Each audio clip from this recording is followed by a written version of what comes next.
What's going on, people? We are Tottenham TV here. Good morning to everyone out there and welcome back to Good Morning Tottenham. Match day it is today in our first round of the Carabao Cup, the third round proper. It is Spurs travelling to Molineux today for the trip to Wolves. I mean, it's going to be a difficult game today, and the odds in the betting reflect it. I mean, 3-1 for Spurs to win tonight, or 2-1 for Spurs to win tonight. That goes to show how behind we are. I'm guessing that they're expecting Spurs to make changes, and I don't know, but I think that's quite high. I still think Tottenham, despite the difficulties we've had so far, I still think we've got a better squad than Wolves. And if Wolves do make changes, even with the injuries. Even with the injuries, yeah, depends. If we go fairly strong and Wolves make changes, I still think we've got a better team. So it's interesting seeing the betting odds. Maybe it's just on the back of 2 consecutive 3-0 defeats. Wolves looking like they're playing well. They just lost 2-0 to Brentford. So I'm not so sure those. I think there's just quite good value on Tottenham. But anyway, it's going to be a difficult game. I'm looking at what Nuno had to say yesterday. We're going to watch it in a minute, but. Yeah, 2 injuries to Bergwijn and Lucas still there, which is a big blow. Gives us really a serious lack of options in the forward positions, and that is a consequence of us not doing enough in the summer to really bolster that area. Not doing enough in many summers. Many summers, definitely. But at least last summer, we got Bale in, we got Vinicius in on loan, and they did, as much as maybe they weren't the answer. They did help with the workload. Massively. They got like 20 goals between them. Yeah, and not even that, just like being able to be available to play in these kind of games. And now they're not available to play in these kind of games, and we're relying even more than last season on Kane and Son, which there's only so much we can have, it's only so long we can rely on them to outperform. To outperform not their abilities, but basically carry Tottenham on their shoulders, and they're going to burn out. You need to lift the burden. You can't continually just rely on these 2 players for world-class finishing, because first of all, you become too predictable, and second of all, they will get burnt out at some point when you keep relying on them, and that's what I'm worried about this season. I don't know what this is. It looks like a super chat, but it's not. It's actually not a super chat. From Howard, a member for 11 months. So big up yourself. Thank you so much. Member for 11 months. Wow. Saying hello. Thank you, Howard. Hello from Indonesia. Glad to have been a member for 11 months. Hope you gentlemen continue growing the community and giving us fans a platform. Come on, you Spurs. Oh, thank you very much. Thank you, Howard. The support from all of you guys out there, it means so much to us. It really does, and it's what keeps us going, because the club definitely ain't keeping us going, that's for sure. But look, what we're going to do today is we're going to go through Nuno's press conference from yesterday, pick out and see what we can learn from it, and then we're going to start taking calls from you guys as well, talking about the game this evening, and then me and my brother will be making the trip up to the Midlands to Molineux, and you're going to be stuck with John and Brian Daigle. I say stuck, but in the very comfortable hands of those 2. So looking forward to the watch along tonight. I'm looking forward to going up to Molineux and seeing a game. But let's get into the press conference. Yeah, let's see what Nuno had to say yesterday.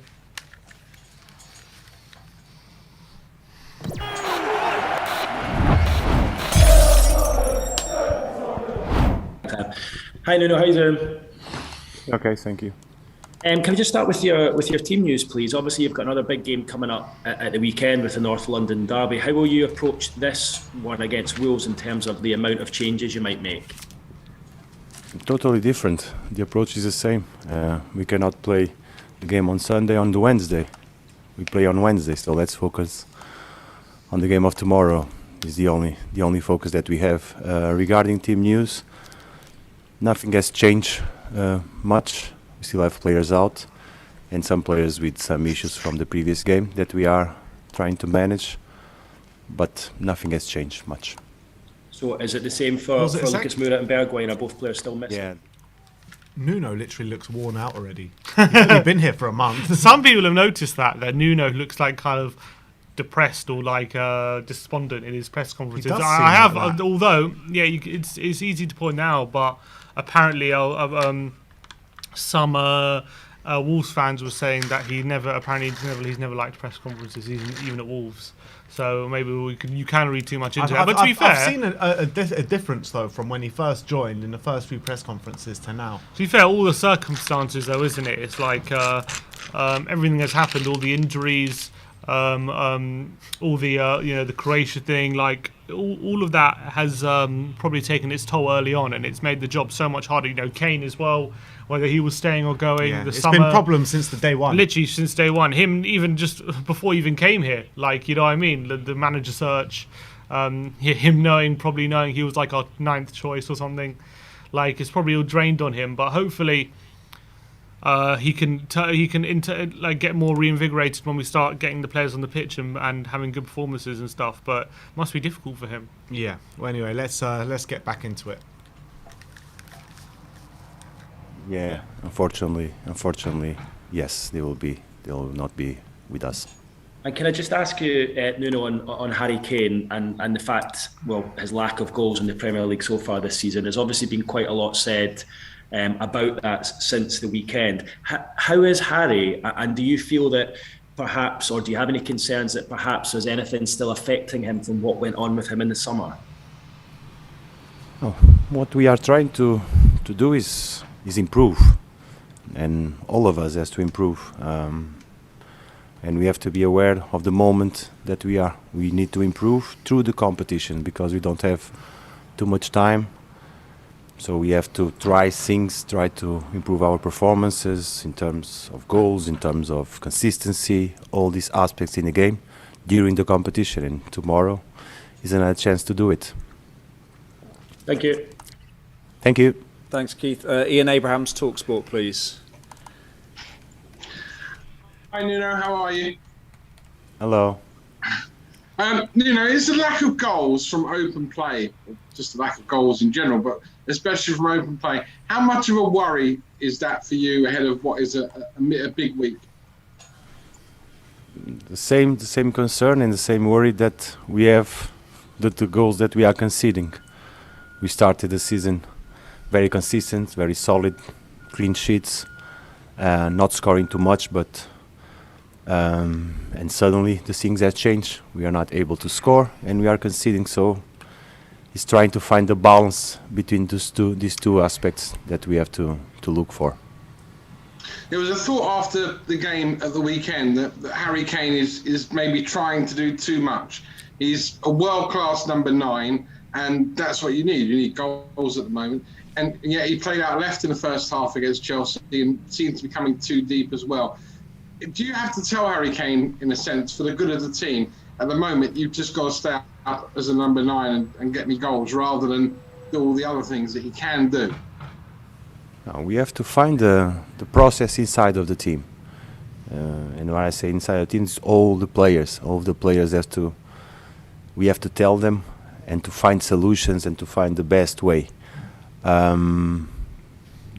Previous game, Harry started on the left, really high, and things went good. Unfortunately, we're not able to score. We had chances to do so, but honestly, the way we are working is to find solutions, trying to reinvent and to recreate situations that can improve our football, our game. And Harry is part of the team, like all of us. So it's the partnerships, it's the complicity, it's the way that we do things, how we want to do it. Everybody has to be involved on.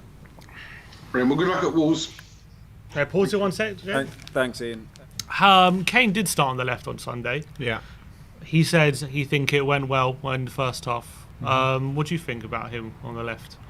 Him specific. I mean, That position for Kane. I don't know if it specifically worked well for him, but it worked well as a team dynamic. And you saw what happened in that first half. I can't really comment too much on just Kane individually because I thought he had a poor game individually. But I thought as a team, I thought it worked. I thought the dynamic worked. Do you think it's interesting though that kind of position, if like playing him out on the left? Do you think? Maybe not long term, because in other games, especially in a 4-3-3, I don't think it'll work because you don't want Kane doing that tracking back and stuff. Like, I don't think that's going to work. But here, like him being a bit deeper in that role, and Son being the furthest forward, being able to break him behind. Could that be maybe something we look at in the future? You think? Do you think Definitely, that's going to be the way forward? I've said it before. Why don't we play Son up top with Kane in behind in a number 10 role, maybe something like that? So yeah, I think it could work. At the moment, you're looking at the team, and in terms of not what they're showing on the pitch, but what their actual talents are, Kane is the most creative player on our team. And also, it's like when you've got Son out on the left and Kane up top, it's almost like you can. When you have a bit of a low block, it's like it's harder for them to deal with. But I feel like when you've got Kane out there on the left, it forces them to drag defenders out of position. That's the thing. It just forces them like you have to go to Kane. And that's exactly what was happening in the first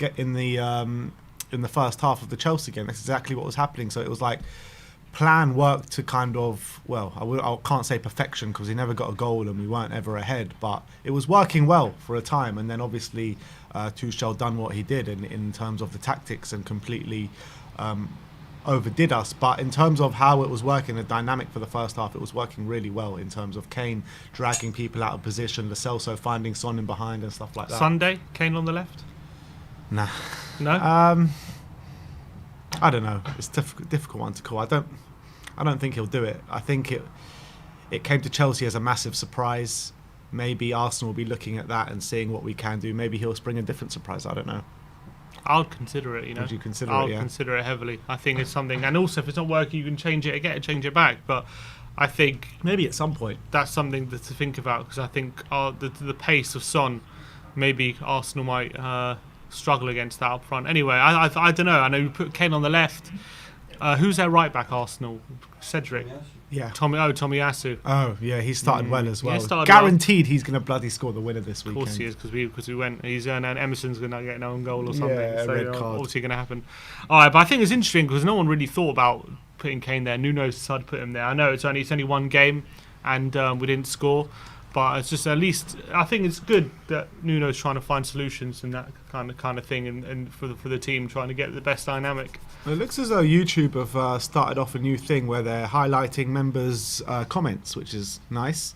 Bob Spur TV with a comment here saying, "We're in a position where we can afford 0 injuries. I want nothing more than to win a trophy, but any more will totally derail our season. Legends." Especially if we get an injury to a big player, and then it affects how we play affects our game on Sunday. Because I really think the Sunday's the perfect opportunity to get good feeling and good momentum back in the team, and we need to be at our best if we're gonna get a good result on Sunday. Because as much obviously I don't think Arsenal was some unbelievable infallible side, but when the North London derby, both teams are going to be well up for it, and when it's going to be when it could be a tight game, what could make the difference is those players like Kane and Son, and if one of them's missing, that can make all the difference. Of course. It can make all the difference. So that's what I'm worried about. What do you think it is with these new members' chats? Because I'm seeing members as well in the comments, like normal comments. So I don't know. Maybe I have no idea. It's a new thing from YouTube, yeah, but I'm enjoying it.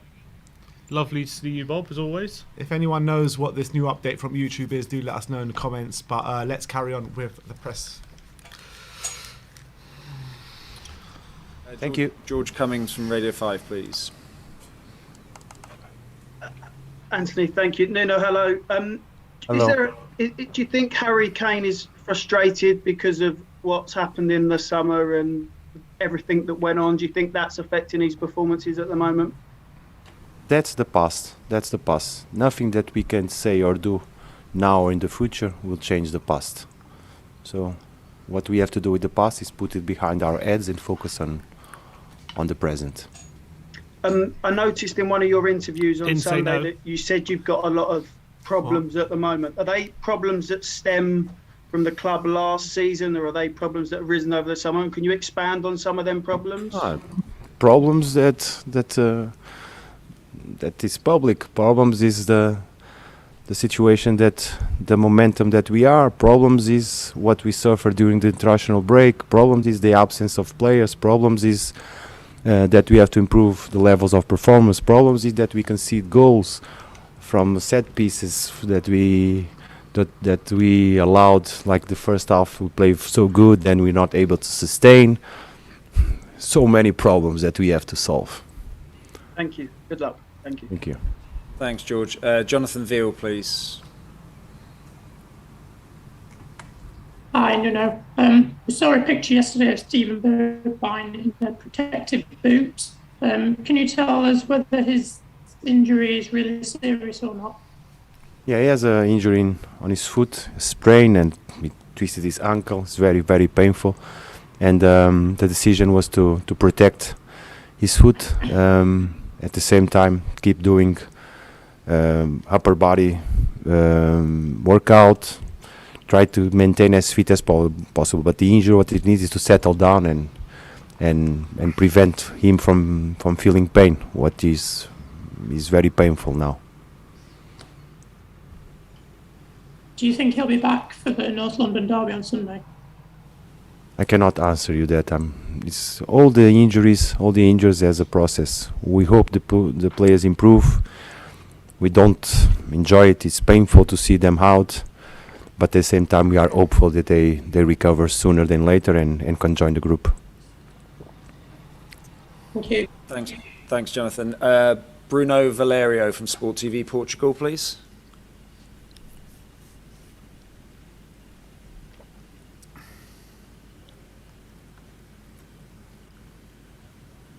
No, okay, we'll go on to Alistair Gold, please. Hi there, Nuno. You've obviously had a great relationship with the Spurs fans from the start. We've seen that, at the matches.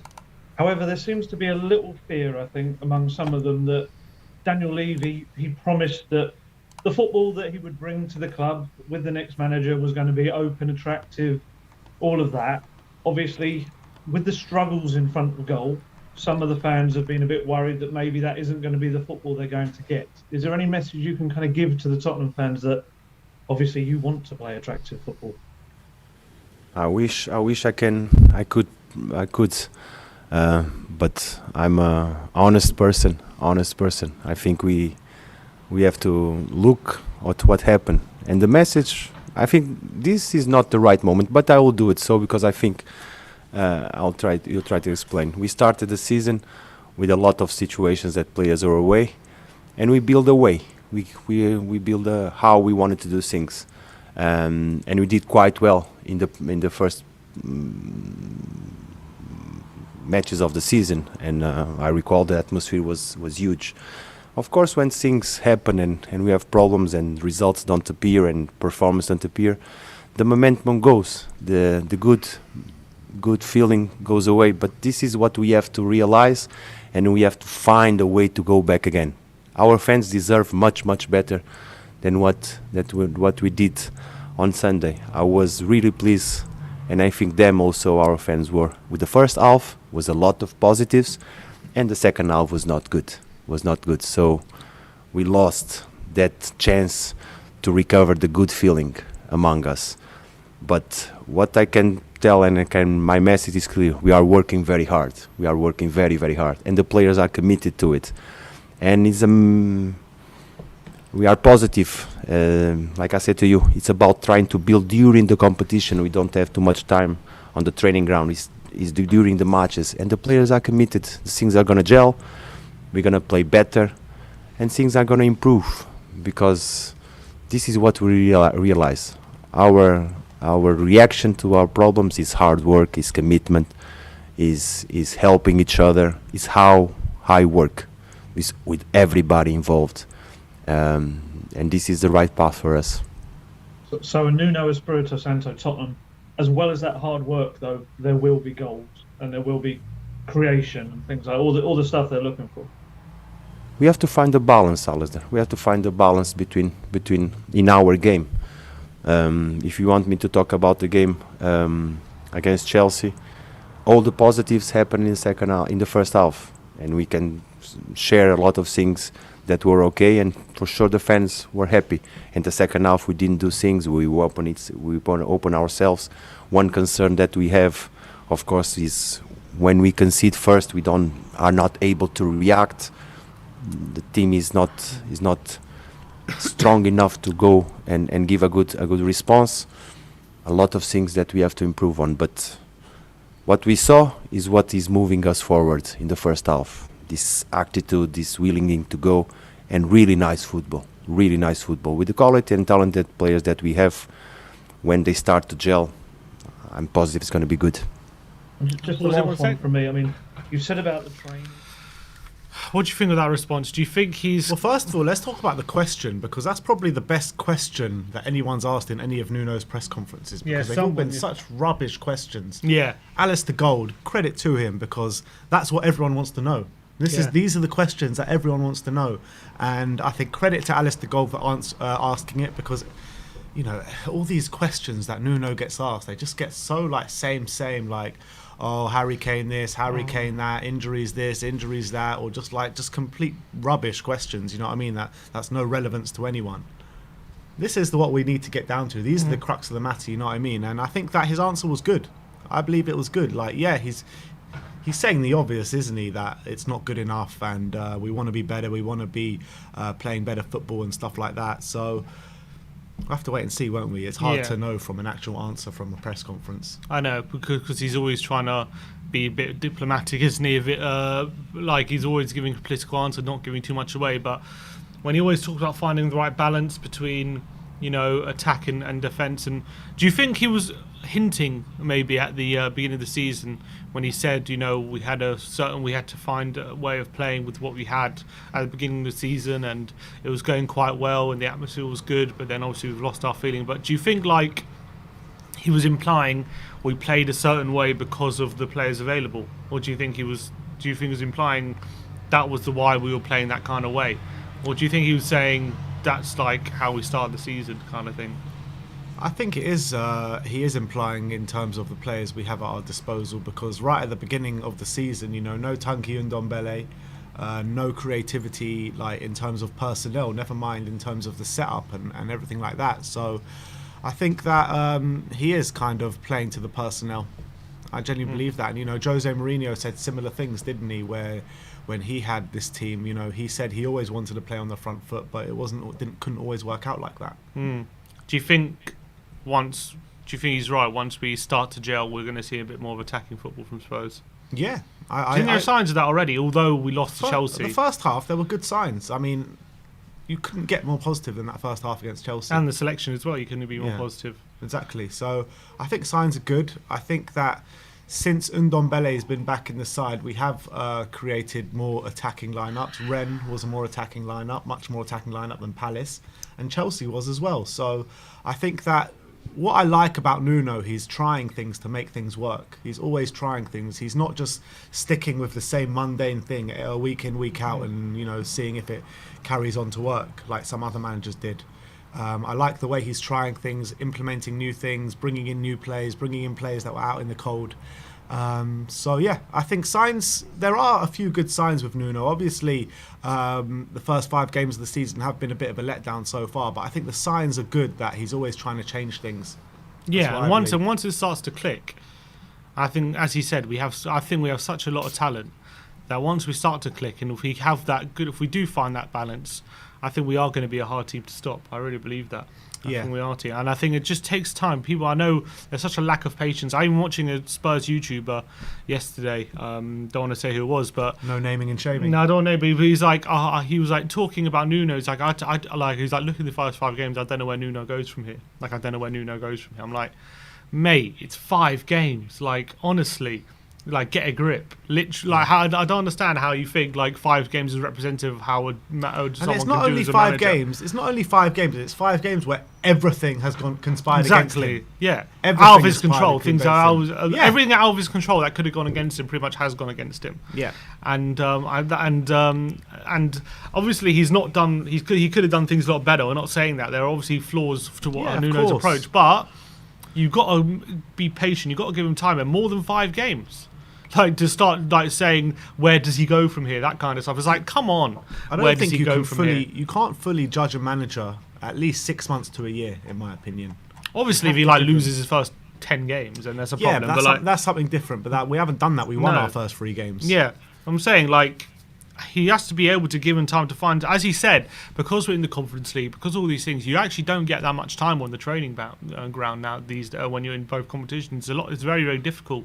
And I think when he says, like, we have to find solutions in the game, like, he's kind of saying, like, we're literally playing the game and like I'm literally working things out and finding things out about my players while watching the game, because in training I don't get a lot of time. So as well, it's difficult from that sense. But obviously that's the job, that's the task he's been given. He knew what he was signing up for when he signed up. So I'm not saying that that's unfair on him or anything. That's just reality. But it's just difficult when all these circumstances have gone against him, and then he's expected to come in and play this free-flowing football and create loads and loads of chances. Chances are not. It's not easy to create chances in the Premier League. It's not an easy thing to do. You need to work out ways how to do it. It's not just simply, I'm just going to play attacking football and that's it, and then we'll create loads of chances. There's one thing saying it's hard to create chance in the Premier League, but to be bottom. Yeah, that's to be bottom. That's not good. Nowhere near good enough. Of course. But he has to. Okay, yeah, true. He has to be doing a lot more than what he has at the moment. That's for sure. But I think give him time, and I think he'll work it out. Yeah, time is what he needs. Time is definitely what he needs, and I think that for all these people calling for Nuno out, I've said it time and time again. I just don't get it. I just don't get what the point of it is. Because first of all, Nuno ain't gonna go. He's not going anywhere anytime soon. Second of all, he's a brand new manager coming into a new job. 5 games in, we need to have everyone on side. We need everyone to be supporting him. Mm-hmm. Exactly. All right, let's go through a few of these milestone chats, and we've got a few messages. What they are, it's a new thing by YouTube. Members have been given 1 free milestone chat each, basically. Nice. So it's like a free super chat thing for them. So big up to all the members out there. And Ribsy85 been a member for 8 months, saying, "Oh right, milestone chats. These are called. Must be a new thing from YouTube." And we had one more as well somewhere. Yeah, Arnie Anderson says, "Hello guys, been around since 2017 on your channel. I want to join the conversation sometimes, but do not know how this phone-in works. Could you teach me?" Yes, we can teach you. If you go onto the community section on YouTube, there is a link right there for you right now. So if you click that link, you'll be put into a waiting room, and then our lovely man called Jake in the background will let you in to come and speak to us. So that's all you need to do. So the link is in the community section for all members. And then there was a couple of super chats to come in. Yeah, Jason Goddard saying Daniel Levy is more interested in Saturday night than anything that goes on the pitch. Sunday or tonight. Spurs best NFL team in England. And you've seen this NFL thing. Spurs are going to be hosting the NFL. I don't know what it's called. It's not a draft. It's NFL. I can't remember the specific name. Basically, before teams select their players for the draft, there's apparently this whole kind of display of their physical attributes and stuff before NFL teams select these players. Okay. So they get to show off how fast and strong they are, and Spurs are hosting that apparently next month. What is it, like a physical thing, or cards come up? Or no, a physical thing. It's people go and watch it. It's like what do you call it? I don't know what you call it. A combine, the NFL combine. That's it. All right, fair enough. And Spurs are hosting it in some the more stadium. money to line Daniel Levy's pockets. Yeah. Bob Spur TV with the super chat saying, "It's sad some fans are willing to sell Kane, one of the best strikers ever, instead of the reasons why we're here. Push for change. # bigger picture." And also one thing Nuno said when he was talking about Harry Kane in the press conference is when obviously he was saying the past is the past, all that stuff. He was also saying that when people talk about Kane, we also have to start creating more situations in attack for not just for Kane but for our attacking players, so that they can show off their quality and stuff like that. And I think when that goes under the radar when we're talking about players up for striking positions anyway who look anonymous or on getting involved, that I think a lot. Obviously it can players can look disinterested and whatnot, and I don't think Kane had a good game at all. But what I'm saying is the root of the problem isn't, for me anyway, Kane looking disinterested. The root of the problem is the team structure not being able to create enough attacking situations for these players to kind of create chances and get shots on goal and stuff like that. And that starts with the structure of the team. So that's the only reason I feel like sometimes it's pointless when everyone's going on Kane's back, because it was bad, but that's not the root of the problem. it's not the root of the problem, but when you cast your mind back to last year, we had a massive structural problem last year as well. And, we had a creative void in the squad last year as well, and Kane got top numbers ever. So I think Kane should definitely be producing more than he's produced this season. I think last season our structural problems. We had structural problems, but we had been with Mourinho for over a year, or not over a year, but for a few months, and I think everyone knew how Mourinho wanted to play and the tactics. And could we have been more creative? Yeah, but we knew exactly. I think the players knew how to get the best out of Kane and Son in that system. We haven't figured that out yet in this system. I feel it's only been 5 games, so yeah, obviously that's what I'm Son's saying. been more kind of. Son's been more in it than Kane so far in terms of goals and creating and all that kind of stuff. Well, yeah, slightly. Yeah, I mean, he scored 2 goals. Well, I mean, one of them was a cross. Assist. Come on, it was what a goal! What a goal! One of them was a cross, and the other one was a good goal from counter attack. But it's not like he's been unbelievable. No, but he's been better than Kane. He has. I mean, Yeah, it, but it shows on your player ratings as well, because He has been better than Kane, but again, Son, I want to see more from Son as well. Like, of course. I want to see him in more goal-scoring positions. I want to see him more getting how many shots have we seen Son get off from outside the box and stuff like that? How many shots have we had in total? Exactly, that's this my season? point. That's my point. Yeah, we need and to I'm be agreeing more with attacking you. positions. But I'm agreeing with you. Yeah, that's what I'm saying. But I'm saying that, like, of course, I want to see more from Kane, but I think the structure of the team is the number one issue, and then we can talk about players not doing their job. Yeah, but just because the structure of the team is our number one issue doesn't mean we can't talk about other issues. We can talk about it, but I'm just Harry saying Kane is a big issue. when people blame players for defeats and stuff, like especially how we're playing, I think it's just pointless to blame a certain player for a defeat. Yeah. All right, let's go. Let's carry on. Getting them on the training ground, but obviously you've got midweek matches every week. You've got more international breaks. When do you just get a moment to kind of work with them? No, we have to change. It's what I told to you. The preseason starts with a lot of players out, but at the same time, what we had, we build on. We had a lot of hours training in the pitch, creating movements, creating a lot of things. This has gone. This has gone. So now we don't have time to train. We have to use the games to do it. We have to use it, and this is what we are doing. And tomorrow, it's another chance to try things, to improve, and play good. And playing good is always the balance between the two boxes. That's great. Thanks, Nuno. Thanks, Ali. I think we'll try Bruno Valerio again. You there, Bruno? Hello. Are you listening to me right now? Yeah, can hear you. Oh, ok. Nuno, queria lhe perguntar desde logo o que é que se tem passado, na sua opinião, pela equipa, o que é que não tem funcionado? Já aqui disse que a equipa tem alguns problemas e que procura ultrapassá-los, mas enquanto técnico, se pudesse ser um bocadinho mais específico, porque é que a equipa não está a encontrar o caminho dos golos? O que é que eu diga? Que seja mais específico em que aspecto? Não sei se ouviu as respostas anteriores, mas eu repito. É um processo, começamos a época bem, a construir uma maneira que queríamos jogar, as coisas correram bastante bem, tivemos alguns problemas, infelizmente, durante a ausência das seleções, jogadores que regressaram com problemas, que não puderam dar ajuda à equipa, tivemos que encontrar novas soluções, não jogamos bem no regresso do International Break, ao mesmo tempo voltamos a ter situações complicadas durante a Conference League.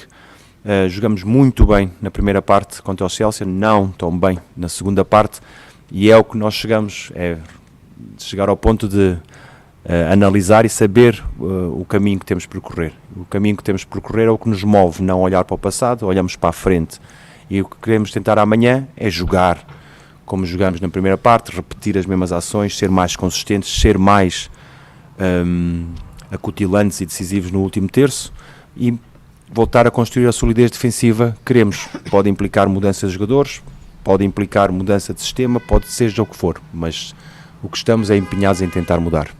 Queria só fazer mais uma questão relativamente a este jogo da Taça da Liga. Se pensa mudar muito a equipa, é uma competição que talvez para os treinadores não tenha tanta importância como a Premier League ou a Taça de Inglaterra, se vai promover a rotatividade também para ver outras soluções. Sim, vamos encontrar soluções que achamos adequadas para o jogo, mas todas as competições são realmente importantes para nós. Todos os jogos são fundamentais. Não ignoramos nenhuma competição nem nenhum jogo. All right, guys, that was just the last Portuguese bit. What's that noise? Oh, is that my laptop? Portuguese question from Portuguese journalists. So we're gonna skip it there, but we're back Terence now. Tibb says I can speak Portuguese. Someone said and Sim can speak Portuguese too. I can. He's saying that we're gonna find the right balance, and we're gonna have him in between both boxes. It's all about finding the balance. Terence Tibbs, what was he saying? Let us know. I want to know what people you were saying then. In the and also there was some the embargoed. Yeah, the embargoed stuff which Alistair Gold tweeted out yesterday. See if there was any interesting stuff. He's the only one that bloody cares about this club. No, I'm joking. Pretty much. Pretty much. Was this yeah. He was talking about he was talking about the style of play and the concerns about it. He says, if you want to go that way, I totally understand what you're trying to say, but it's not about us. It's about us, not about me. It's about us. We have to improve. We have to find the right way. We started well. When we are not doing well, criticism happens. It always it's always going to happen, and it's always going to be. So what do we have to do? Improve. I'm aware of what's happening. I'm aware of what happened before. If you want me to go through again, I'll go through again with all my respects. I think I'm very clear. We are on it, and we are working hard. We are aware that we have problems we have to improve on. The energy is exactly the same, of course. When things are well, you smile, you're happy. This is life, but my energy is always the same. And then he was asked about the fact that Marcus Alonso and Joel Matip have had more touches in the penalty area than Harry Kane this season. He says he was asking, what was he asked? Who this on the left? If he was asking if Kane is wandering too deep, he said no. The realization that we are not able to build the realization that we are not able to build enough situations is the problem that we have. All individual situations that happen with players, touches, actions are a product of the team. At the same time, we've got to analyse and we look at the problems we have in defence. It's the same approach in terms of analysing the situation. It has to do with the team. Our main focus must always be the team. I would like to see all players. If I can put our players 6-7 in the box is where games are decided, I will do so. I'm not sure what that means. He says I would like to see all our players. If I can put our players 6-7 in the box where games are decided, I will do so. He's saying if I can functionally get the team to get 6 and 7 players in the box, then I'll do so. But we can't do that. Yeah, that's what he's saying. Then he was talking about. It says Nuno is disappointed with 6 goals conceded across 2 matches as he is with attacking, but he made it clear that both matches brought different circumstances, totally different games. What happened in Palace was one circumstance. We were 1-0, we were 0-0, 1 man down, and conceded a penalty. When we concede, we're not able to keep consistency and solid enough to go and chase the game. We start making mistakes.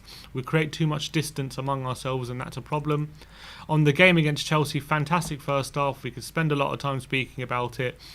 We were punished from a set piece in the first minute of the second half. Of course, we had fitness problems because naturally players that are away, that was our decision to put them to play. They were in Croatia. Players returning from injuries, not too much training. If you want to be accurate in your analysis, it's not enough to do with physicality of the team. It has to do with individual aspects. How do we solve that? We don't have too much time on the training ground. Let's use the competition and let's manage the squad properly. Interesting, he says it's about individual aspects. Whenever Mourinho said anything like that, people are like, oh, he's being toxic and everything. But Nuno can say it, and no one focuses on that kind of stuff. Because he was clever and said it in the embargoed section and no one reads. Nuno also reiterated that his concern that his Tottenham players are showing some fragility in struggling to fight back after conceding. He said it happened in Palace and it happened in the second half against Chelsea. With Palace, the circumstances were hard. We were 1 man less. It's tough. But Chelsea, we were not able to compete in the same way that we did, he admitted. So that is a concern. But at the same time, that is a challenge for us to sustain our performance and react better. You can concede at any moment in a game and you have to be able to react and chase the game again and do the same things.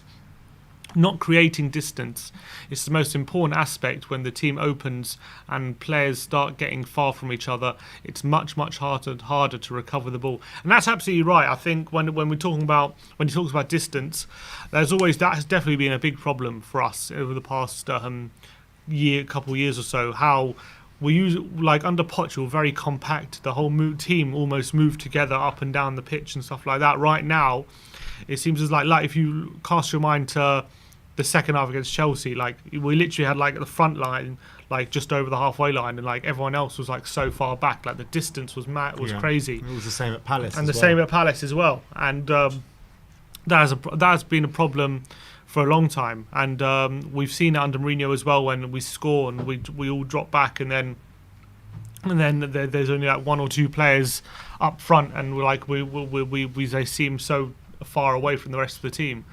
We have to somehow manage the team so we've got that compactness again, and everyone's moving as one again. Yeah, I mean, it was it like that the first 3 games of the season before all these injuries and the international break and stuff? No, it wasn't, like that? Especially against City. It wasn't. City, fine, but I'm talking. City was like a one-off game this season. I think. What about the other 2 games, the Watford and the Wolves game? Watford, look, everyone lumps the Watford game into that, but look, against Watford, yeah, we weren't that creative, but I think we played we played okay in terms of... We dominated, but we weren't like that great. We weren't that great, but we weren't like... It wasn't like Wolves, you know what I mean, where we should have lost, you know what I mean? Yeah. It was different. Like, I think we deserved to win that game. We did deserve to win, but ultimately, when you only win 1-0 at home to Watford, and that goal is a very lucky goal, questions are going to be asked. Yeah, but correct, but I think that wasn't down to Nuno, that we only... Like the other games, I can say, like Wolves and stuff and Palace, I can clearly see that is mostly down to Nuno, that we weren't creating chances and getting many and getting shots and goal and stuff like that because of the structure of the team. Against Watford, like we had the chances to score a second and a third, and I don't think it's down to Nuno that we didn't. As much as we still could have played better, especially in the first half. Like I don't think the Watford game was any sort of terrible performance. It just wasn't great. I mean, it's probably one of the better performances this season, but it still doesn't say much. It's probably our second best game of the season after the Man City game. Yeah, I'm just saying, I thought we deserved to win that game. We did. And the Man City game, for me, was like the first half of the Chelsea game for 90 minutes, pretty much. Pretty much, yeah. And that's the way we need to go forward. And I think that if Nuno hadn't had had all these injury problems, had the fitness issues from Croatia and what have you, I think we would have kept it up for longer in that Chelsea game, and I thought we maybe would have got something out of it. Well, yeah, and also the fact is as well, the 2 goals were a killer blow in that early second half. As much as Chelsea upped their game, like the goals we conceded were just a stupid set piece and a deflection, and then that killed the game, kind of thing. Half our team weren't fit enough to complete that 90 minutes. Yeah. Literally half the team.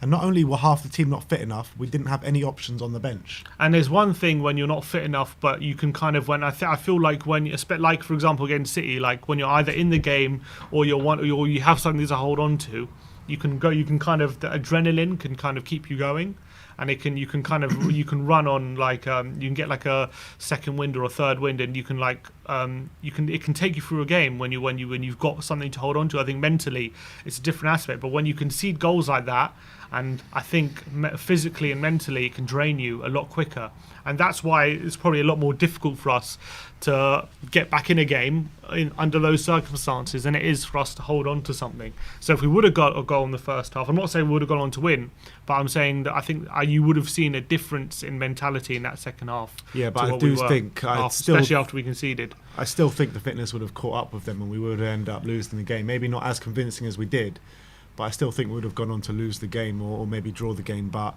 when you're when you're chasing a game, yeah, it's difficult. So difficult. Yeah. To kind of get that extra bit of energy to get back in a game, as opposed to get that extra bit of energy to keep what you have. Completely agree. Any callers or anyone want to call in? The link is in the community section right now for members. But yeah, let us know if you're going to call in. Yeah, come join us if you click on the community section, you can call in, give your thoughts on all things Tottenham, the game tonight, how we think Nuno's doing, everything he said in his press conference yesterday. And that's what I was talking about. I think it was in his embargo press conference. It was when he said the realization that we are not able to build enough is the problem that we have. All individual situations that happen with the players' touches and actions are a product of the team. That's what Nuno had to say on Kane not having enough touches in the penalty area. Yeah. Shall we open it up to... Yeah, go for it. We're going to open it up to everyone out there, and let me just put the link in the chat. Just give me 1 second.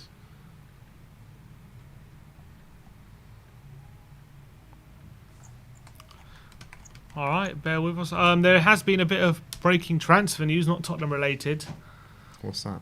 James Rodriguez has joined Qatari side Al Rayyan on loan, I believe. Which is, I wonder how, if you're an Everton fan, obviously no Everton fans watching this, but I wonder how Everton fans would feel about that, because last season, you know, they got there was a lot of fanfare over his transfer. Yeah, and had a great start to like the a season. house on fire, didn't he? And then, you know, Ancelotti's left, and he seems like James seems extreme. Like, I wonder if they're a bit angry at him. I would be, because they were very angry at Ancelotti as well.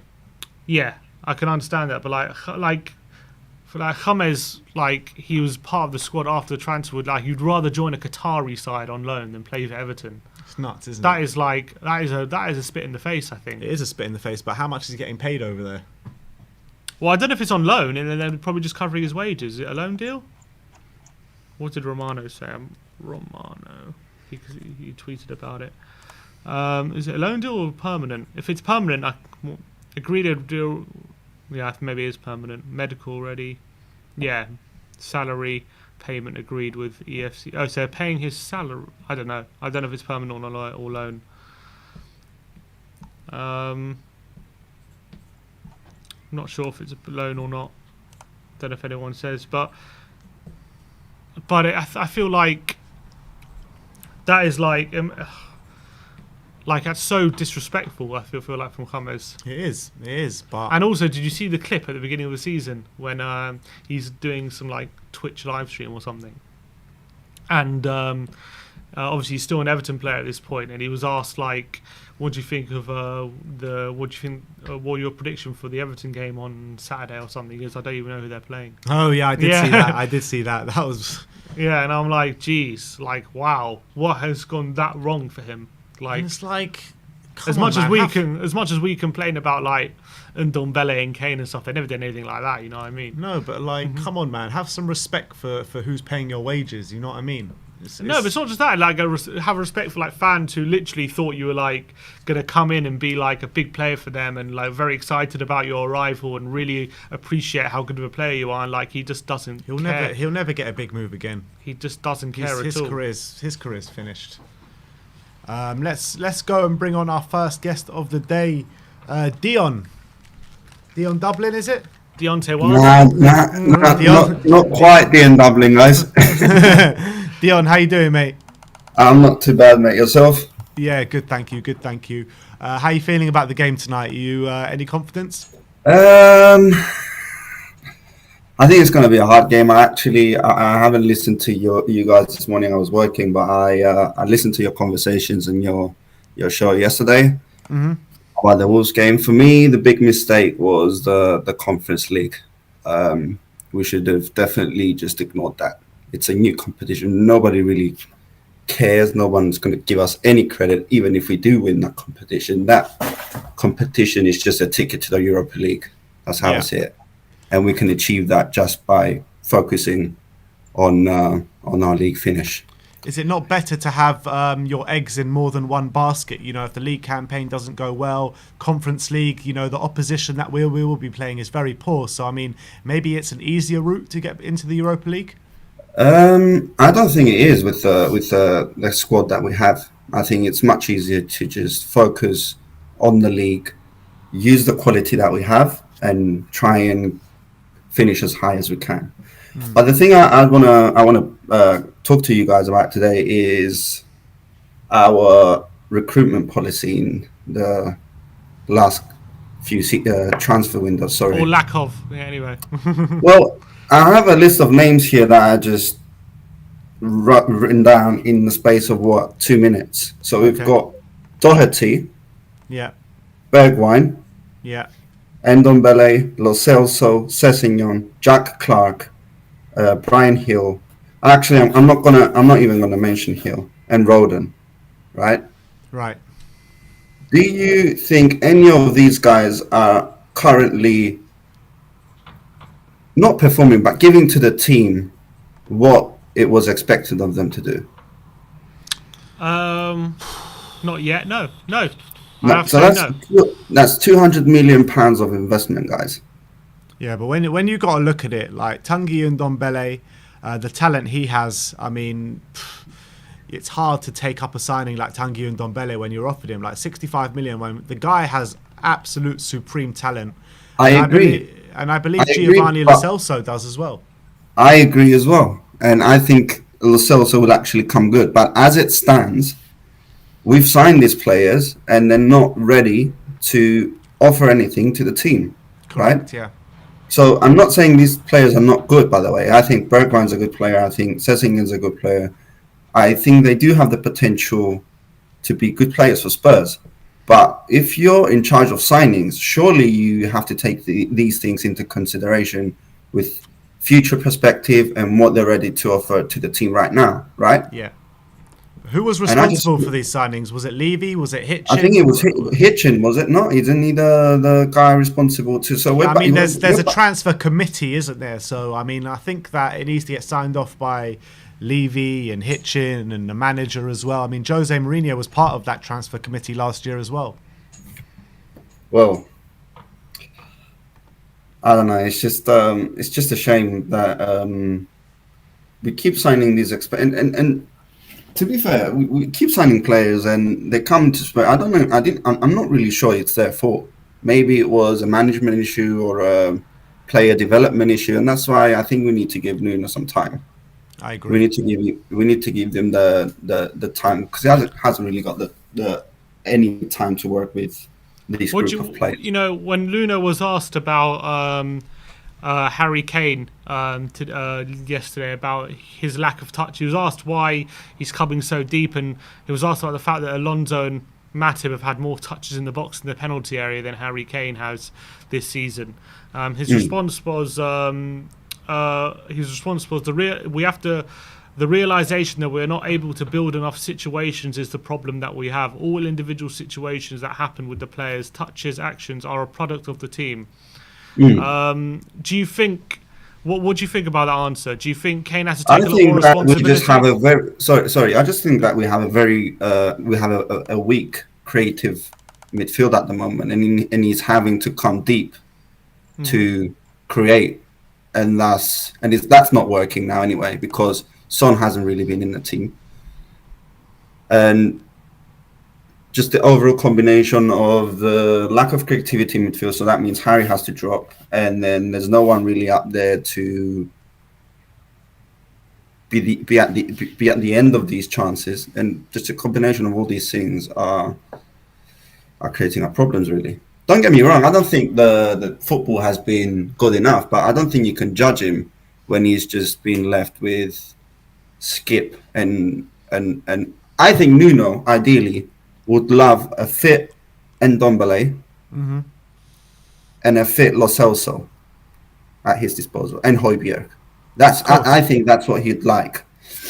Yeah, so obviously that's what he played against Chelsea. I mean, do you think if we can move forward with a three-man midfield of Højbjerg, Lo Celso and Ndombele, that will solve quite a few of our problems? I'm not sure they have the discipline required. I think Lo Celso has shown that he can maybe do a bit more defensive work. So him with Højbjerg, maybe they can have that on. They can have that controlled. If it could work, I think it would be great. But we've seen the first 25 minutes against Chelsea. It could work if the fitness levels were there. Yeah. But then you saw Tanguy he gassed out. Evidently he was grabbing his knees. Like every other game. Yeah, he was grabbing his knees. You can see he was struggling. Yeah. So, and that's not really acceptable in the Premier League, is it? Let's be real. It's not acceptable, but I mean, when you've been, wanting to leave all summer, Nuno has frozen you out until the end of the transfer window. He hasn't got up to speed. He hasn't got his match fitness. He hasn't played a game. So maybe it's just a case of we need to bide our time, because it got to a stage last season under Jose Mourinho when he was lasting 90 minutes and he was getting stronger in games as well. I heard this point yesterday as well. That's a good point, but that was 90 minutes under Jose Mourinho's tactics, right? So he's got a name of not really listening to the sports scientists and not really listening to the specialists, let's say. Yeah. And there was talk when Ryan Mason took over that the fitness of the players was not really there, was it? So I don't get the feeling that Jose Mourinho has a very high. But the thing is, the thing is with Jose, he thought the players were professional enough to get on with the fitness work themselves. He wanted to work with tactical problems and just on the pitch issues and on the pitch training. That's very nice of him to say, but that's old sports science right now is like evolving. I agree with you. Day by day. So. I completely agree with you, but what I'm saying is that that's where Jose went wrong in terms of the team. That's why we weren't fit enough. He thought they were kind of, professional enough to do that. But I think Tanguy Ndombele was actually working on his fitness last year. You could see it. Oh yeah, I'm not saying otherwise. He was definitely at a better stage than what he is now, so he will improve in that sense. But that's what I'm saying. Nuno needs time to get all these things under control. That's my opinion. What do you think? What do you think of I want to ask you about a couple of things. Kane playing on the left-hand side, and Dele Alli as well. Like his position centre mid. I want to ask your opinion on both those positional changes that we saw. I think Dele, as you said, I think you mentioned yesterday, if he's got a good team around him, like a Dembele and Eriksen making things. And then he can come up with those magic moments. He's a great player. He can be.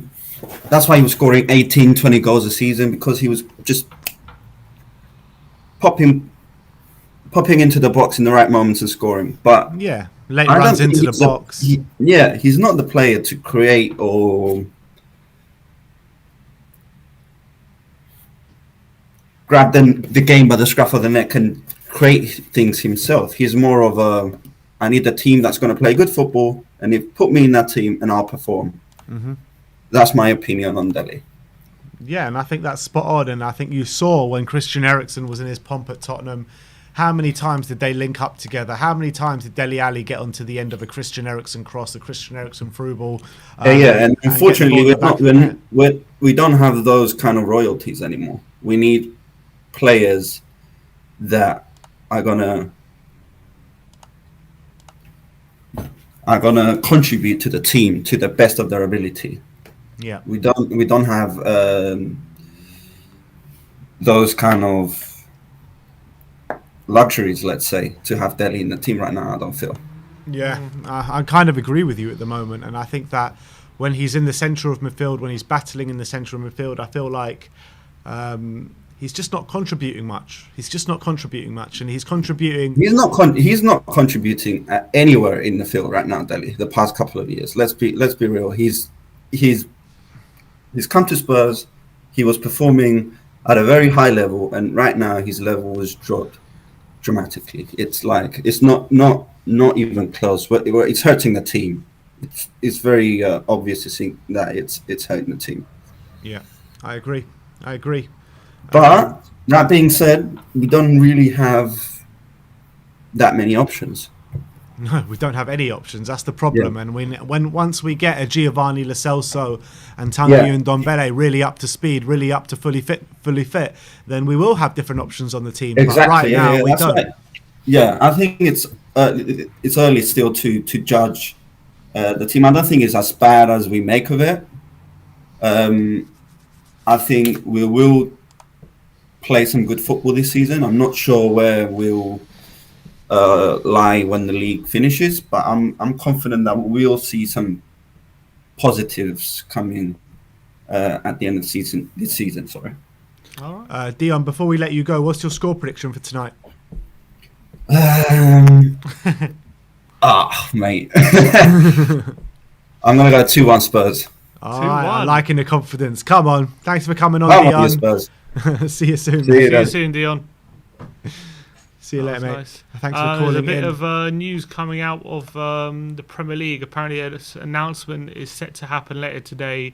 They will be trialling safe standing in the Premier League and the Championship. Oh, very nice. This season. So that would obviously you can see Tottenham in their stadium. They have the bars at the bottom of the south stand. They've put them in the majority of stadiums now. Yeah. So that could be exciting. Yeah, not for safe us standing. though, because we're just behind the safe standing, and they're going to be even more militant with the non-safe standers now. You reckon? Probably. But let's move on. Let's talk to Rohit. How's it going, Rohit? Hello, can you hear me? Yes, we can hear you. How are you? Mate? I'm good. How are you guys? Yeah, good. Thanks. Good. Thanks. Go on. Sorry. I was gonna say this is my first time calling. Big up. I want to just say a little bit about myself. I'm actually like a fairly new Spurs fan. I only started supporting Spurs like fully, I guess, last year. I actually play like tennis a lot, so I wasn't really too much into football. But then I really got into football like only last year. Why Spurs? My friends always ask me that. Yeah. Why would you put yourself through that? So I go to uni in London, so I was like, okay, let me pick a London uni, just because it's London. Arsenal, definitely not Arsenal, with AFTV and all that. Chelsea. I see. You saw We Are Tottenham TV, and you were like, "That is the club for me." That is actually a main reason. You guys do an amazing job. Genuinely, like, there aren't many fans here like are very logical. You guys, like, you're humble. Like Chelsea fans, they're all like too much of themselves. I'm like, you guys do a great job, and as much what happened last season, you guys kept me going. I was like, okay, come on Spurs, and it was so pick up you guys. Thank you so much. It really means a lot. Stuff like that, it really does. Thank you so much. I came on to talk a little bit about Nuno. Okay, go for it. I really like the guy. I really hope he does something for Spurs. I'm to be honest, I'm actually a big fan of Mourinho. I think there was a tiny bit why I supported Spurs last season, because I kind of like Mourinho. I like his cinematics, that he did before. But as much as I like the cinematics, I think we needed a calming presence in our squad, and I think he brings that. And about the whole attacking football and everything, when going in, I was watching with my friends the Chelsea game. I was expecting him to go a very similar squad to what we played with City, and like just fighting it out and battling it out to win. But the lineup he brought out and the way we played the first half gave me a lot of hope. You get me? Yeah. And in his conference, like his press conference, and he was saying, I think, as he said, he doesn't have much time on the pitch, and he has to build it while playing the games. He has to use the games. So, and of course, all the circumstances, he's brought in to do a job that had so many problems, and I think he's slowly bringing it up. I understand like the fans' frustration. I think it's good pressure. There should be people on his neck. There will always be people on his neck, but I think that makes him not relax. You get me? So is it too early in the season though? 5 games into his tenure, to his Premier League tenure, is it too easy for the fans to kind of lay into him? Hashtag Nuno out and all this kind of stuff after 5 games. I mean, yeah, I guess you'll get them. You'll get them everywhere. I was seeing people saying Klopp out last season when he had all those injuries. Yeah, I saw that. Yeah. True. So I think you just have to ignore those guys. But I also wanted to ask, since I only started watching Spurs last season, I was seeing a lot of stats with Pochettino and his first season. His first 15 games, he only won 5. He drew 4. He lost 6. But how was the football? I wanted to ask you guys: was the football great, or could you see it wasn't. any pattern? It were like, not in the first 15 games. It really wasn't good. You only really started to get good second half of the season. You started to see what his actual philosophy was. I remember there was one game against Everton. That was probably like the first time we really saw a Pochettino side play well. And we won that game 2-1, and then still was a bit inconsistent. Then we played Chelsea on New Year's Day. I remember that. We played Chelsea on New Year's Day. That was a proper performance. We like, okay, this is what Pochettino's all about. We actually, second half of the season, we didn't make top 4, but we had a much better second half of the season than we did first half, and it led on to his second season. But in fact, his second season, interestingly enough, even that season we started poorly. We started not winning the first 4 games, and everyone was like questioning, is this guy going to be here? And then we actually ended up having a very good season, challenging for the title. So these things can take time. These things are a process, and I guess the argument would be, the club Nuno's coming into is a very different club Pochettino was coming into, and it was a very different stage. It was supposed to be a team that doesn't need to have such long processes and stuff like that. But at the end of the day, Spurs have been in the wilderness for a couple of years now in terms of where they've been challenging, what they've been challenging for. And even Pochettino was walking into a team that had finished 5th and 6th, I think, the last 2 seasons. And Nuno's walking into a team that's finished 6th and 7th the last 2 seasons. So it's a tough process. But the players that Nuno has at his disposal are better than the players that Poch had at his disposal. Yeah, that's true. But the competition that Nuno's dealing with is a lot harder than Pochettino was dealing with. True. Which is also true. So it's difficult to see how to judge him at the moment. But I think after 5 games, it's way, way, way too early to start saying like he's got no clue or anything like that. Completely agree. I even 5 games, maybe a whole season. Again, it would take time to put in his philosophy. I think Nuno is actually he is trying to bring it up. He's trying to. I think it was I would have been very skeptical as well if the Chelsea game wasn't. I think if he was still sitting back and whatnot.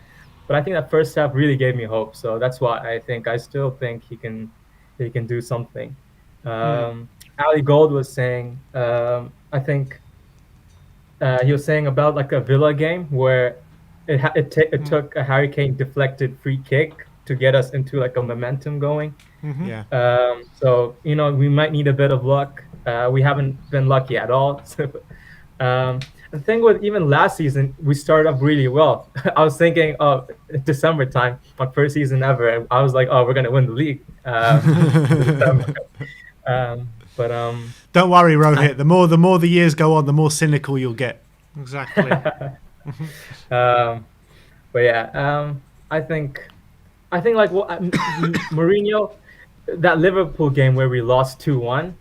I think Mourinho, if he had his man management skills right, it would have been good. But I think Nuno has that with him as well. I think he's got I heard rumors, I don't know if it's true, like how he wants the whole team to eat lunch together every day. Is that true? Do you guys know anything of that? I'm not so sure. Nuno probably he wants the whole team to eat lunch together. Probably, maybe. I don't know about that. Rohit, I want to ask your opinion as a fan who's only been supporting Spurs for a year. I want to know your opinion on the whole Harry Kane situation in terms of fans at the moment criticising him for not putting in 100% or being looking off the pace. First 5 games of the season, maybe compared to last season. When you look at Harry Kane, what do you see? I don't know. Maybe I think it's just me. I actually see him. I like the first half, for first 20 minutes. First time I actually saw him run for a lot of the time, him and Ndombele. I was telling my friends were laughing as well. They're like, this is the first time I'm seeing them run. I don't know. Last season, a lot of it was built around Kane. So we saw a lot of it to go through him and stuff. But I think Nuno wants all of our other attacking players to play a big part. I guess I'm not the best person to ask about that. I think again maybe give Kane time as well. You guys tweeted out something. One of the seasons he didn't score for the first 4 games, but he went on to win the Golden Boot. He actually didn't score for the first 9 games that season. Oh, first 9 games, and he won the Golden Boot. Yeah. Oh well, so I guess it's Kane. So I think we can give him time. I don't think he's down tools. I don't think he's that kind of person. I think he's always have the was it Alan Shearer? He's like the most goals. I think he'll want to get that. Never like whatever happens. So I think he wants to score goals. I guess, and also the frustration of him losing so many finals, the Euros. He was so close, so that must have taken a toll on him. So I think when we get positive results, the good feeling back within the squad as well, it will get there. I'm confident. All right, Rohit, give us a score prediction just before you go for tonight. Wolves is going to be a tough game. I think 1-0 or 2-0. I think we might to Spurs. I hope. To Spurs. I hope. Spurs. All right, Rohit. Thank you so much for coming on, and thank you so much for the support as well. All right, no worries. Thank you, guys. Cheers, mate. All right, let's keep... Well, it's a bit of interesting news coming from Paul Coyte. Go on, not news, but Dan Gilpatrick's tweet out saying Paul Coyte says he expects to be back at Spurs again in the future after returning to half-time duty to lead the tributes to Jimmy Greaves on Sunday. He says, I think we'll work something out, he told the Steve Perryman podcast. He's not falling out. There's no falling out. Hopefully moving on could be more. So sounds like we haven't seen the last of Paul Coyte on our half-time duties potentially. Interesting. But I think to be fair, I think Ben Hayes is not. I don't think he's bad.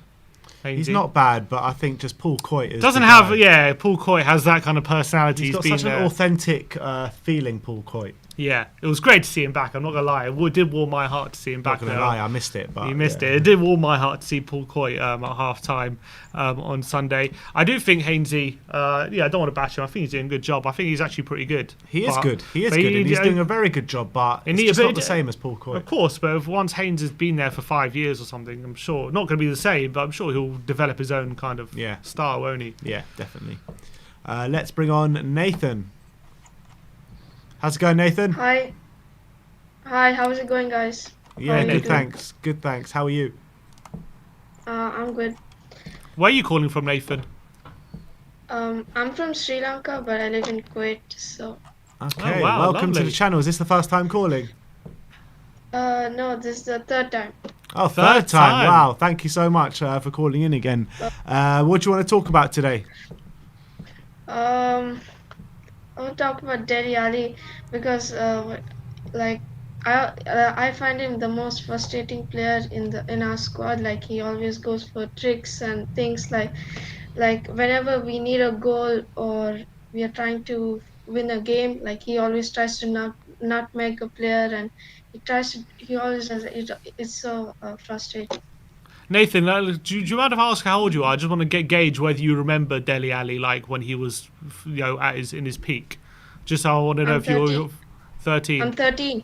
Do you remember Dele Alli when he was scoring 18 goals, or like when he was like playing very, very well, or do you only remember goal against Crystal Palace, let's say? Like, do you only remember you do? Yeah. I've seen the goal against Crystal Palace, but I wasn't a Tottenham fan yet. Just like Rohit, I was like a Tottenham fan like last season. So since you've been following Tottenham, has Dele Alli only been a frustrating player? Yeah, basically. So yeah, it's interesting because we're as Tottenham fans who when obviously we very clearly remember when Dele Alli was like scoring week in week out, and we're always pinning for him to come back to that player. But like you as a fan who's only remembers Dele as kind of being that frustrating player, do you see him only as a player kind of who only kind of does those frustrating things on the pitch in the middle of the park and never kind of does those positive things anymore? Like, do you see any quality in Dele Alli when you see him on the pitch anymore? Yeah, like there are moments where he's good, but like most of the time he's just so frustrating. What do you think of his role in centre mid? Do you think it suits him? I'm not sure. Like, he still needs to prove a lot of things. Where would you play him if you had the choice? What do you think is the best to do with him? I would say Cam, but no one is taking Ndombele's spot. That's damn right. Do you think Ndombele is the future in terms of like how we are going to progress the team? Yeah, I think that the dream for Spurs and for every fan is for us to be the best team in the world, and so we need to keep the best players. So I don't see any point of selling him. That's definitely true. But what do you think about tonight? We're playing Wolves in the cup. Do you think we have a good chance tonight? I think we'll have a good chance if Wolves also like they play like their second team. I think we'll win the match. I'm sure. Do you think Tottenham are going to start resting players tonight, or do you think Spurs are going to play their first team? Yeah, I think like if we rest and they play their strongest team, then we'll find it very difficult. But if both of the teams rest the players, I think we'll win. All right, what's your score prediction, Nathan? I'll go for 3-1. 3-1. Come on, that's what I like to hear. Some positivity. Thank you so much for coming on, Nathan. We'll speak to you soon. Thank you guys for having me on. No problem at all. Thank you so much for coming on. See you soon, Nathan. All right, is there anyone else waiting? One more. Here we go. Who's this? Is he lagging? We'll try and get him on. 1 second. Any other news coming out? Nothing at the moment.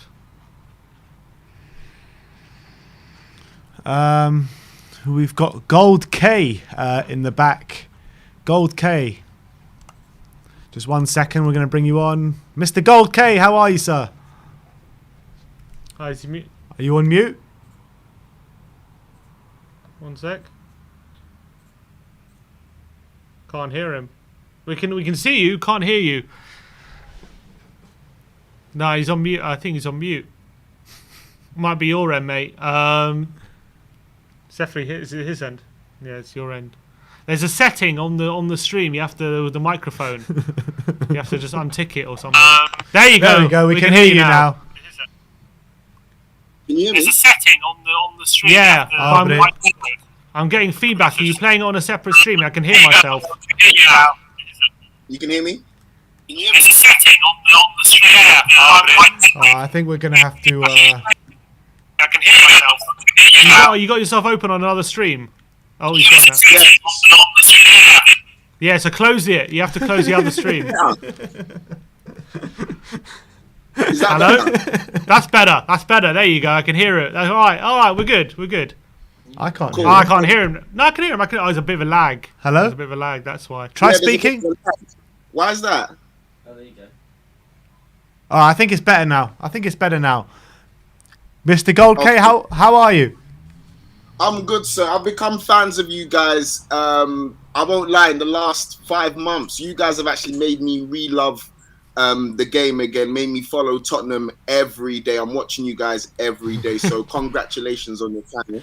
No, thank you so much for the support. It means so much to us. It really does. What an influence we have. I didn't realise. Yeah. Were you a big Spurs fan before? You fell out of love with the game? No, the thing is, I fell in love with the game because my dad is a big Tottenham fan. So, I've been supporting Tottenham since Jurgen Klinsmann was up front. Wow. And the days of Justin Edinburgh, Edspin Bordson and those guys, that's how long I've been supporting Tottenham. My thing is, with this Tottenham team that's frustrating, if Kane wants to be that person to drift into midfield, then I would say Nuno should try and attempt him playing like a free role just behind Bergwijn, Mora and Son, and experiment with it in Ndombele and Højbjerg just in the midfield. So it's almost like a 4-2-4, but Kane kind of supports the midfield, but then supports the front three as well. Because I watched an interview with Souness on Sky Sports when he was talking about when strikers get to a certain age, they start to kind of like drift into the midfield to pick up the ball because they don't really want to go head-on one-on-one with some of these new centre-backs who are very physical, very strong. So if that's the kind of position that Kane is in right now, I would say that Nuno should kind of experiment him in a free role, like a Fernandes type role at Tottenham.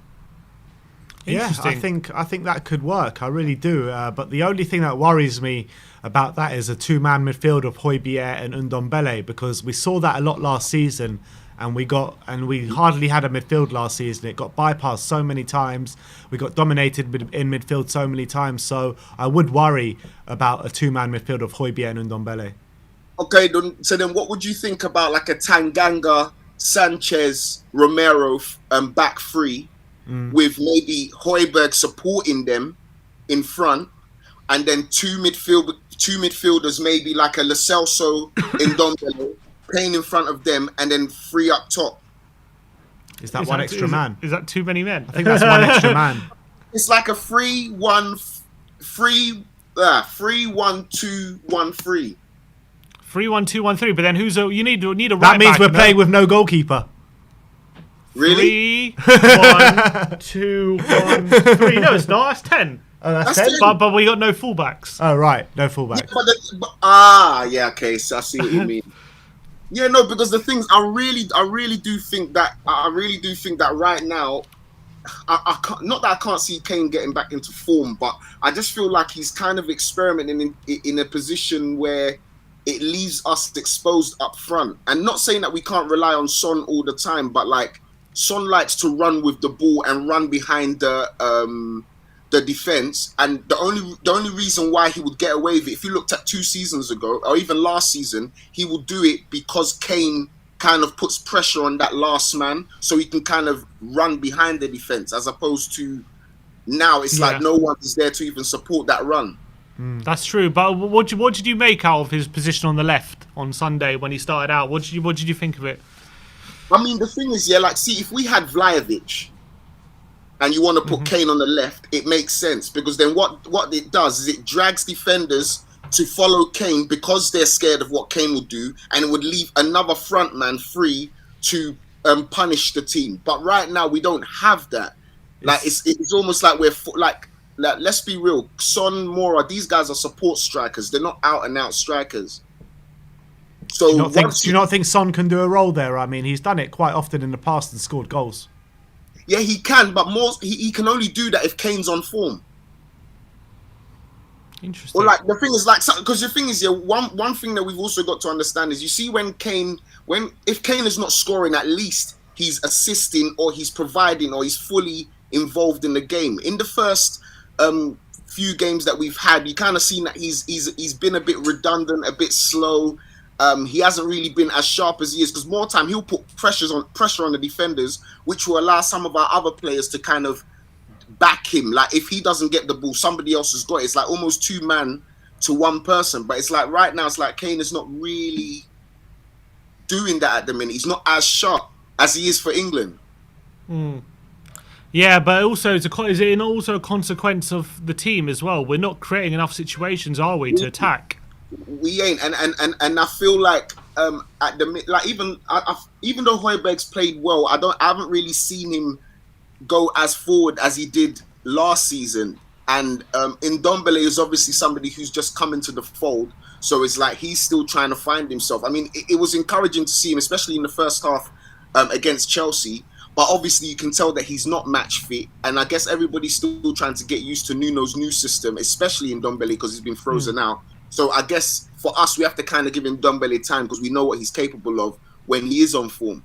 But people that I have been disappointed with for a while now, like somebody like Lo Celso, amidst from his injuries, like I haven't really seen that bite that he had when he first came to Tottenham in those first few games. Like that Lo Celso is no longer there. Like I would even challenge like Skip playing ahead of Lo Celso at the minute, based on the type of energy that we need getting forward. Lo Celso kind of looks a bit lazy at the minute.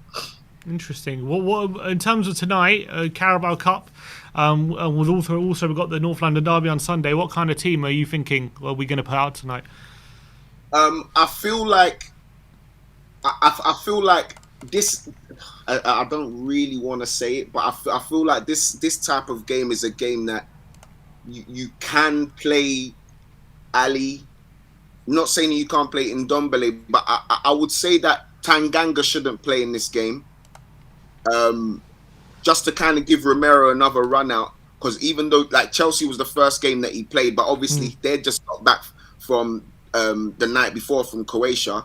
So I would say that everyone that came back from Croatia should start, just to kind of, because if we're using these games to train, then we kind of need to know where people are at the minute. So this one will be the best time to play those players. Kane, if we're going to play him, maybe I would even say bring him on second half. Maybe not come on in the first half, just to kind of give somebody like Scarlett a run, his energy, just to kind of put the Wolves players under pressure. Not that we expect much from Scarlett, but this is the type of game, him, Hill, this is the type of game that they can flourish in, kind of get their form into play. In Ndombele, 100%. And maybe Roden and Dyer give actually no, we can't play Roden and Dyer. Romero and Roden give Dyer a rest. Maybe we might need Dyer for the Arsenal game, but right now we need to put our best team that we've got against Arsenal, because we can't lose 3 derbies in a row. That's horrible. Yeah, can you imagine if we do lose this derby this weekend? I mean, I don't know where I'll be able to put myself, man. As unfair it will be, I feel like they'll put a lot of pressure on Nuno, losing to Crystal Palace, then losing to Chelsea, then losing to Arsenal. It's like 3 derbies in a row, and it better not be 3-0. But I do feel like we will win today 2-0. I feel like Hill's going to score today for some reason. Something's telling me that Brian Hill's going to do something amazing. And Arsenal, believe it or not, I feel like we're going to beat Arsenal 2-0. I feel like Kane, that will be the day that Kane scores, and then everyone will kind of be like, yep, Kane's back, because he has to do it. He didn't do it at Chelsea, didn't do it at Crystal Palace. He has to do it at Arsenal. He's under pressure as well. I hope you're right, Mr. Gold K. I hope you're right. I mean, I would very much take 2-0 wins from now until the end of the week, that's for sure. No, they will definitely. I feel like it will be a good, and it will help us at least kickstart our season. Even though we won the first 3 games 1-0, it wasn't convincing enough in terms of our play. It's almost like we played it safe. Yeah. But I feel like we should be good for the next couple of games. The first half against Chelsea was a good sign. All right. Okay. Yeah, thank you so much for calling in. Really great call. Thanks for having me, guys. This ain't going to be the last time you hear from me. I hope not. Brilliant. Yeah, we hope to speak to you very soon. Yeah, thank you. Thank you, guys. Come on, you Spurs. Big up. Brilliant call from Gold K. Thank you so much. Is there anyone else waiting? All right, so that is your Good Morning Tottenham for today. Me and my brother are making our way up to Molineux very shortly to go and see the team in the Carabao Cup, and then the watch-along will be with John and Mr. Daigle tonight with the pre-match pump-up with the usual Irish Hotspur once again, and then after the game you'll be having the post-match fan show when it's your chance to have your say with Brian and John. So look forward to that. We'll bring you our content from the match as well as always. But thank you everyone for joining us today. Like, subscribe and comment. And as always, come on you Spurs.